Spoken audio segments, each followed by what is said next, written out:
Good. Good, Coach. How was it out there today on the practice field?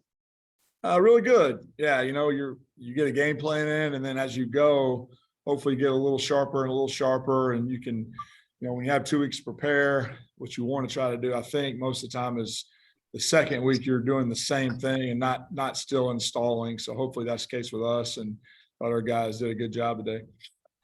Great.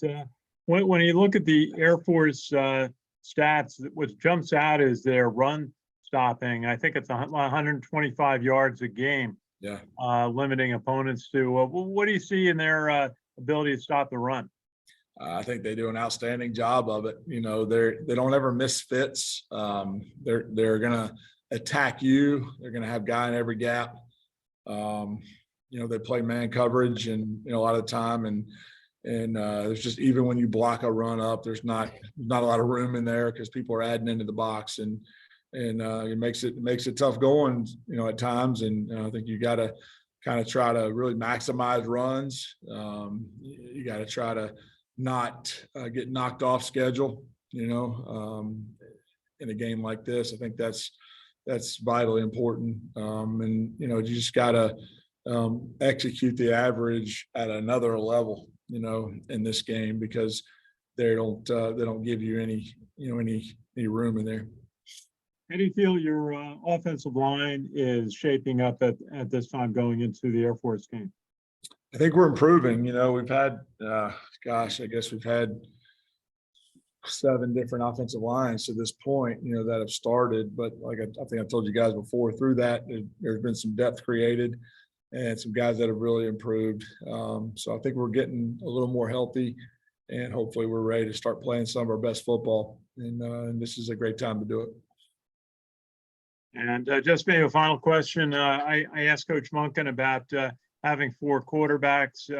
Jamel's played very well in recent games. Tyler has played very well throughout the season. He said it's an asset. How does it look in the quarterback spot going into the game? Yeah, I think like we said all season, we feel like that's a strength for us to have that depth and to have multiple guys who have executed well in games, and guys we feel good about, running the entire package of our offense. And so I think, no, it's definitely a positive for us. Tom? Hey, Coach, last time you were coming off a bye, I'm sorry, last time you had a bye, you were coming off a loss. This time you were coming off a very impressive win and you have a bye. How much difference does that make in the work you can get done in those 2 weeks? I think that, initially, guys are, there's a little bit of different vibe probably. Our guys are really steady though, and don't really get too high or too low. They're really good about just coming to work and putting in a great effort every day. And so I didn't see any downtick in our attitude or effort when we, went to a bye week after a loss either. So that's just not who they are. But obviously you're always going to be a little more upbeat. You're either motivated by, the fact that you won, you feel like you're improving, or the fact that the product was less than what your expectations are. And our guys have an enormous amount of pride, and so obviously when we don't reach our expectations, it hurts them. Yeah, and then you hadn't been relying on Quinn to try field goals because you've been converting so many 4th downs or whatever. And then this game he had 2 good ones. Yeah. How much does that add to your strategy or your play calling that, you can feel confident in the place kicker?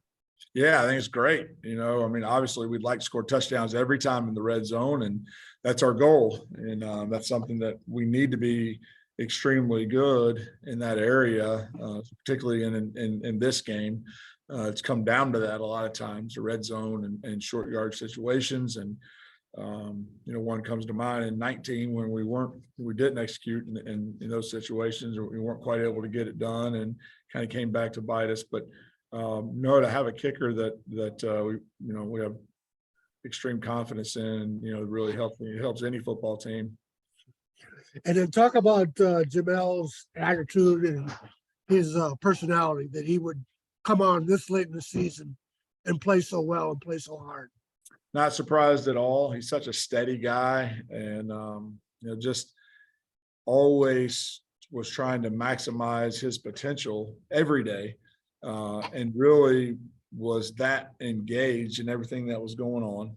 And so when he got his opportunity, he wasn't having to adjust and learn and relearn things. He was right there, just repping and competing. And so easy to say, hard to do, and hard to sustain, Tom. And that's the thing that's impressive about him, is just how steady he's been. I think our players have a lot of confidence in him, just because of the person that he is, as far as that goes, having been in that position and kind of, stepped up when his number's been called. So, I was just excited about him, but I was excited about him before he stepped onto the field, because I just love him as a person. Great. Thanks, Coach. Yes, sir. Well, Hey, Coach, how are you? Hey, Sal. What's up, man? Hey, a question for you. What is the biggest sign, maybe on campus or among the football team, that's Air Force Week? Is there like a moment or a sign that the week is here, so to speak?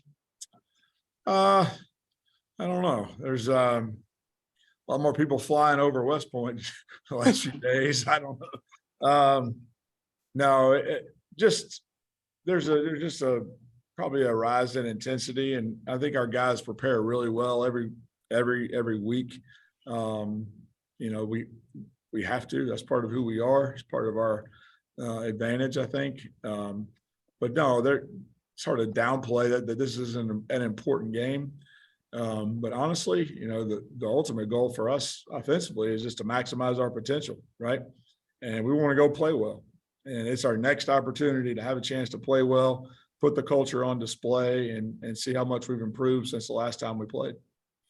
Yeah, I was wondering about the Navy Air Force game earlier this season, how much you guys look at what maybe each of those offenses did or defenses did, and maybe just, I don't know if you take some, but just see what might work more or you might have more success with on Saturday. Yeah, I think that, we're a little bit different in philosophy right now, maybe than what Navy is doing. And so there are always some things, some formation similarities and things like that might stand out to you. But, honestly, I think we look at our game last year probably a little bit more, and because, honestly, they did a really good job of defending us. And I'm sure they're looking at that and saying, these are the things that we did really well. We want to, sustain those, and we got to cover ourselves up on, in some other areas. So it definitely helps, but I wouldn't say that that's just our main focus. Catcher, one more. Can you just talk about how Tyson, we talked about it earlier in the season, how he battled injuries, and against Louisiana Monroe, he looked pretty good, and just how he's looking this week. Yeah, Tyson is just unfortunately hasn't been 100% much of the year. But no, he's getting himself back in there and getting ready to go, and thought he played really well last week. It was really good to see. Had a little bit of burst, back, and broke a lot of tackles. So I don't know the exact number, but his broken tackles plus knockdowns was like 11. That's pretty good. Hey, Brent, Ken McMillan from The Record. Hey, Ken. Hey, Brent, you've faced Air Force a number of times here in recent years. This year, is Air Force defense providing any wrinkles that you're particularly concerned about, or have they stayed true to form? I think they're very similar to the structure last year. It's a different coordinator, but he was on the staff, and there wasn't anything broken with the way they were playing last year, and so I think there's a lot of continuation there. Obviously people may call games slightly differently, but I think the philosophy is the same. The execution is the same. They're hard to run the ball against, hard to move the ball against, and I think they do a great job. Jeff mentioned earlier that you're going to play the quarterback that you think gives you the best chance to win, and probably multiple quarterbacks. Mm-hmm. Tell me about what it takes for you coaches to make that choice in the week. I think it's just more, it could be situational. It could be, a guy who's executed consistently with the most consistency. There's a lot. I mean, Tyre's played really well in these games, and so there's that's something to take into consideration. But we feel good about both those guys. You mentioned earlier about practicing over and over the last 2 weeks, not adding a lot this week, just trying to perfect. Right. In your opinion, do you have to be sharper in a game like this versus Air Force and Navy? Yeah, I mean, did you say and Navy? Yeah, I mean, in these 2 games, absolutely. You've got to be sharper, and because things are going to happen faster, they're going to fit things faster. They're going to have a better beat on tendencies. They're going to have a better idea of what your answers might be. So yeah, you have to block guys better, and you have to sustain blocks better. It's all amplified a little bit. Mm-hmm. And then you said earlier about trying to stay on schedule. Overall this year, how effective have you guys been in that regard as far as staying on schedule with your offense? I think, if you look at conversion downs, we're right at like 63%, which is really good. That's 3rd and 4th down combined. So I think we've done a good job of that. Our negative yards plays are probably about the same as they were this time last year. Where we have not done as good of a job in certain situations is protecting the football. And we've got more turnovers, and that's something that we've continued to work on. It was great to see, last game we had 0 turnovers, and so that was a huge positive from that game. And that's a very big telltale sign in these games as to who's going to win when you don't turn the ball over. And also one more, Brent, obviously the CIC games bring their own emotion here.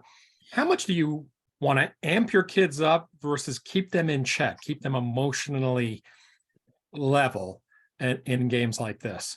Yeah, obviously that's going to be there. That's human nature. I mean, there's, there's importance placed on it, but it's the next opponent. And honestly, it's the next opportunity to have a chance to execute together for the brotherhood, and next opportunity for us to improve as a team, as an offense, in our case, and next opportunity to put the culture on display and show people, who they are. So, I think you try to approach it as the next opponent. We haven't changed the way we practice. We haven't changed meeting times. We've changed 0 about how we prepare. So. And then also, do you find that the kids, just through history and you're with this rivalry, do you find the kids are more focused on these games than, say, the other 9 or 10 games per year, honestly? I think every game's football games are precious, all of them. They're not infinite. There's a finite amount of them, and in college football, you have a X amount of opportunities. So, I don't know. We prepare the same way every week. I think that there's enough other people talking about it for us as coaches to talk about it. They're going to hear all those things. What they need to hear from us is the game plan, the fundamentals, and the things that are going to help us execute to help our team win. That's what they need to hear from us. Thanks, Brent. Yes, sir. I think that's all we got for Coach. Thank you. Thanks, guys. Thanks, Coach.